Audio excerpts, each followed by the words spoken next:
เมืองสุงขะเมื่อในมีพี่น้องไต้ก่อนในเฟซบุ๊กส่งคลิปมาถึงปีคา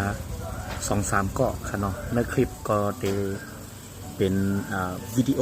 เกี่ยวกับลองจุ่มยิบกองจุ่มหนึ่งแล้วก็มีการมัด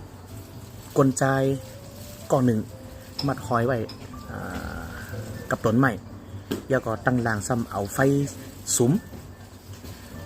จุ่มยิบกองจุ่มในก็แลบเด็กถามอีสังเฮลองตีกลใจอันถูกมัดห้อยไม้ไว้แล้วเอาไฟตูดไฟ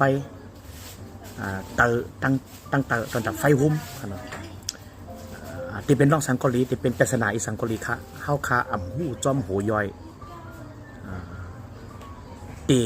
รองสังและเขามีอีสังกันเตเฮาขามและหูจอม